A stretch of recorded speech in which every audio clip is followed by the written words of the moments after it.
Well, that was the scene earlier today as the president participated in a wreath-laying ceremony at Arlington National Cemetery. Welcome to Spicer and Company on this Memorial Day. I'm Sean Spicer. And I'm Lindsay Keith. Thanks for joining us. This was definitely a different Memorial Day than experienced in years past, as we were restricted from attending Memorial Day ceremonies, and other activities were also scaled down as social distancing guidelines were being observed. Well, and we're going to talk about some of that and some of the controversies that were also occurring that were covered and conveniently not covered by the mainstream media. But first, let's turn our attention to those who gave their full measure of devotion to this country. Take a look. For families who lost loved ones while serving in the military, this Memorial Day is their reality. The grief is profound, and it lasts far beyond a military funeral and far beyond any holiday. It probably really never goes away. Yeah, that's right. And you know, Sean, I've always been touched by the inscription on the tomb of the unknown soldier, which says, "Here rests in honored glory an American soldier known but to God." And so it's up to us to honor their memory. And to those out there who have not had a chance to visit the tomb of the unknown soldier, I do urge you to go once the restrictions are lifted. One of the most sacred places in America is just over the river from where we are here in Washington, D.C., Arlington National Cemetery. Our first guest is intimately familiar with this revered site. He served in the Army's 3rd Infantry, known as the Old Guard.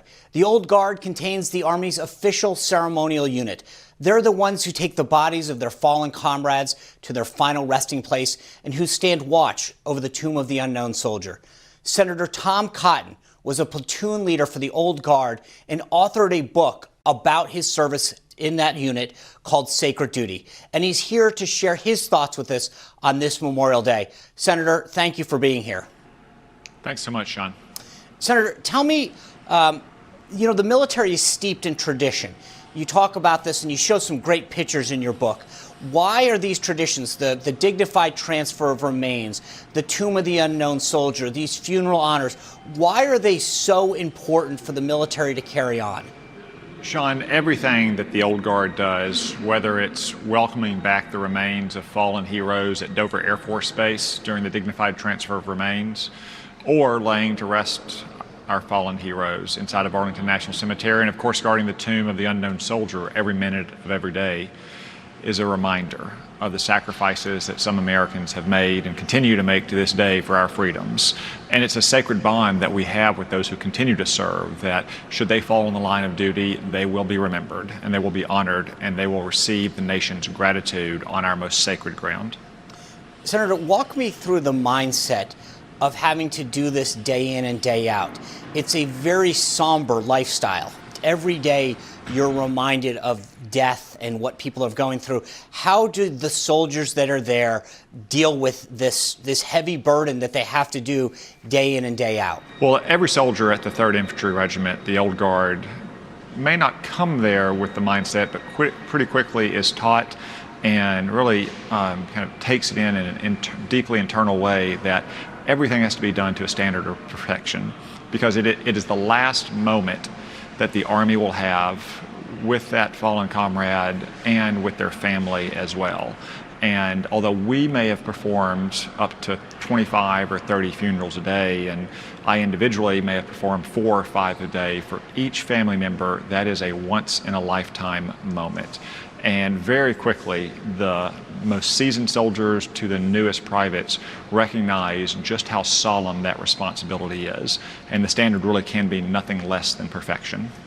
Senator, you served in Iraq, you served in Afghanistan, you're the recipient of a Bronze Star. What was the difference between being in the battlefield in those two places and serving sort of in a less combative role, if you will, in the Old Guard? Did you learn something different by serving there that you learned in battle that was helpful in your military career? In many ways, they're very similar kinds of service. You know, most military units are performing their mission when they're overseas. So the 101st Airborne, for instance, in which I served in Iraq, performs its mission in places like Iraq or Afghanistan, or in previous wars, I should say, in Vietnam or Europe. they train when they're stateside. But the Old Guard's mission is performed every single day in Arlington National Cemetery.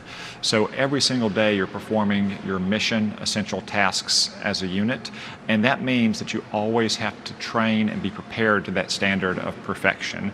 That's one reason why so many of the leaders in the Old Guard have come there after having demonstrated their mettle in battle.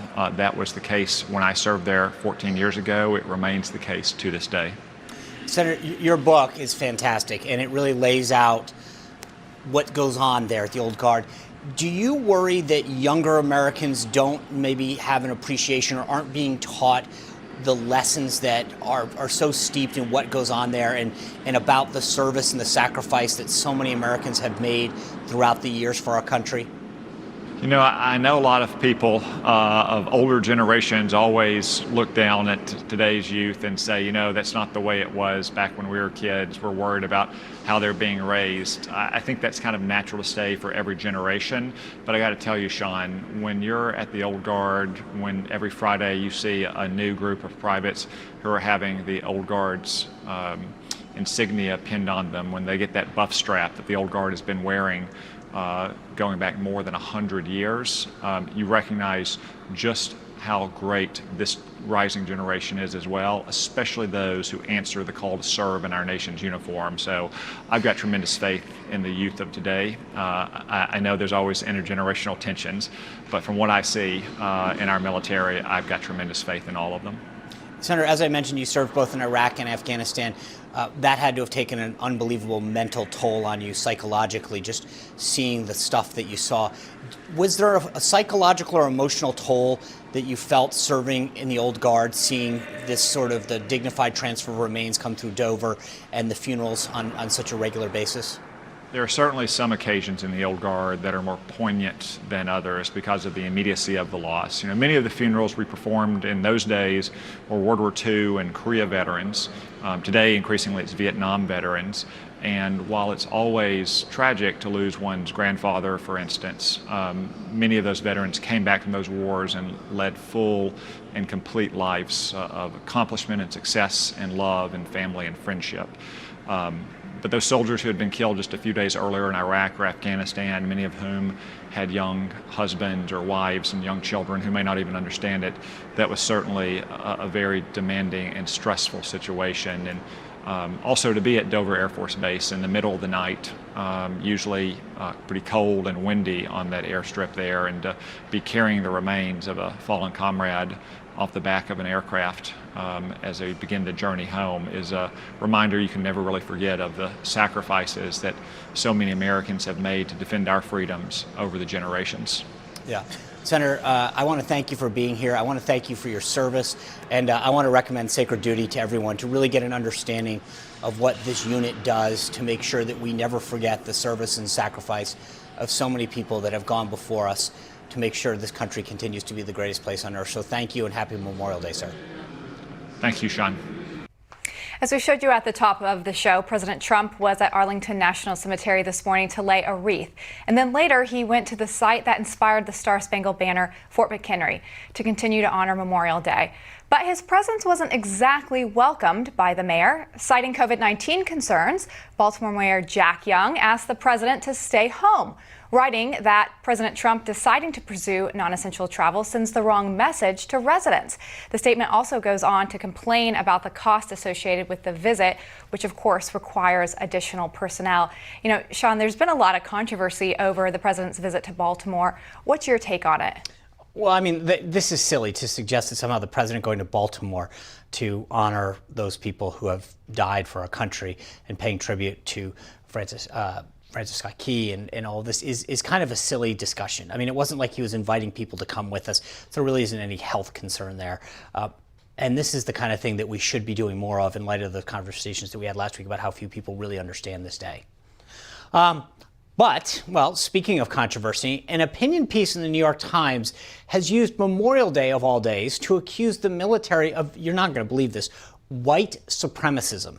And we're going to be talking about the timing of that very bold claim.